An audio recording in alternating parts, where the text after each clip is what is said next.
So Zootfly has announced that they are making a Zootfly. You may remember was the a Slovak development house that had been unlicensedly producing a Ghostbusters game that kind of looked like Gears of War until. Remember that? Who was it? It was Vivendi. I guess that was still Vivendi then. Yeah. Said, hey, knock it off. We're doing this. We kind of have something in the works here. Stop that. But they are now making a game that they've said that's based on the official Mr. T graphic novel license. Official this time. They learned a lesson. That's right. Yes, and they have said that they already have secured the rights to all this stuff. They're not just off doing it somewhere. So Vivendi was like, hey! No. No, we got it this time. Zootfly. All right, scrap the Mr. T thing. So it's got Mr. T, and he's fighting Nazis and giant machines. Giant Nazi machines. And they have also said that there will be characters other than Mr. T from the graphic novel that will be appearing in the game. Oh, yeah, like... Will Wright is one of those characters, apparently. Though in the universe of Mr. T, and this is where it gets a little tricky, and I guess we'll probably hear the truth about this in pretty short order, but in the Mr. T graphic novel universe, Will Wright is some sort of scientist and not a video game designer. Oh. So the implication is that you will rescue him from the Nazis, and then Mr. T and Will Wright will fight the Nazis. So together. Do you think in the Mr. T graphic novel, Will Wright is paid some dues, or they just were like, hey, it'd be funny if we named this guy Will Wright?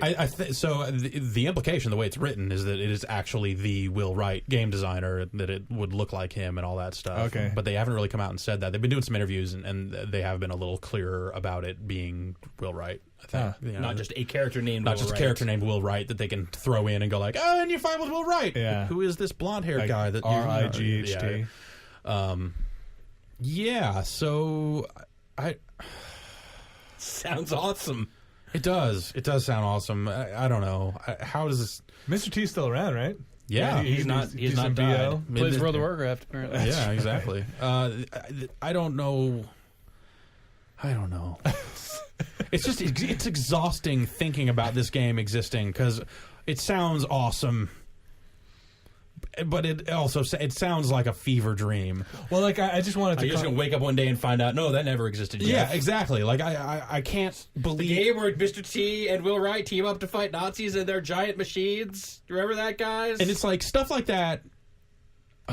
It's Like, I don't want to talk about it anymore. I just want to wait until it comes out. Like, let's just do a media blackout, giant bomb blackout on it. yeah. It's like come back when you have something to show. Prove to us that this is actually a game. Yeah, like, let's not talk about it That because you're not just some guys with a video game podcast somewhere that comes up with a bunch of really dumb ideas and that are awesome at the same time, and that you're foisting them onto an unsuspecting public.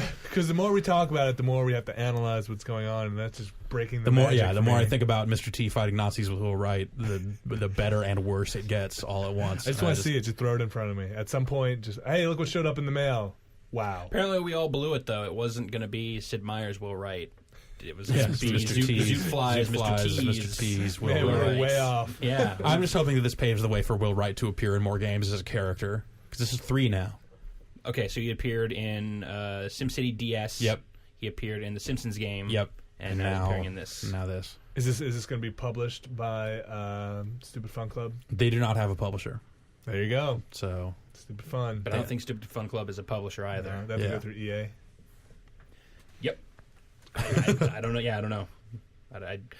Yeah, and I love that. I hope that the reason that this can happen now, the reason that this announcement is just coming out, is because Will Wright is finally no longer part of EA, so they can finally, okay, we knew it was coming, so that's why we put him in, but he hadn't announced it yet, so we had to wait until he announced it before he could come out and say, and he's in our weird Mr. T game. So Zootfly, they have a booth at E3? Because that means Mr. T's going to be at E3 and they're going to show this game. I don't know. They don't have a publisher. Mr. T will be at E3. Regardless. I'm just telling you Just right walking now. around. They've since come out and said that it is God of War like, and that you collect gold chains, and also use them as a weapon. Right. Just like how you can always find Steven Spielberg at E3 somewhere. Someone will always say, "Oh, dude, I saw Steven Spielberg." Wow. Yeah. Mr. T. Mr. T is at E3 right now. I hope you're able to shoot laser beams out of your eyes like the Atari version. Yes. That was the worst game for anything. There's a reason that never came out publicly. Did that never actually? No, they never officially released it. It's a prototype Oh. ROM that's floating around. Nice. terrible. It's not that Terrible. bad. And what was it based? It was based on something else. Saboteur was the original name of the game, and they decided to put a giant Mr. T head instead, and then worked it out became so an well. A-team game. And it did, like, seamlessly. Yep. Suddenly, You had to break Murdoch out of jail. was B.A. Baracus. Face Man was smooth talking the ladies. Hannibal had a cigar, and he loved it when a plan came together. Remember that coming out of my Atari 2600, hearing him say that. Yep. Blew my mind.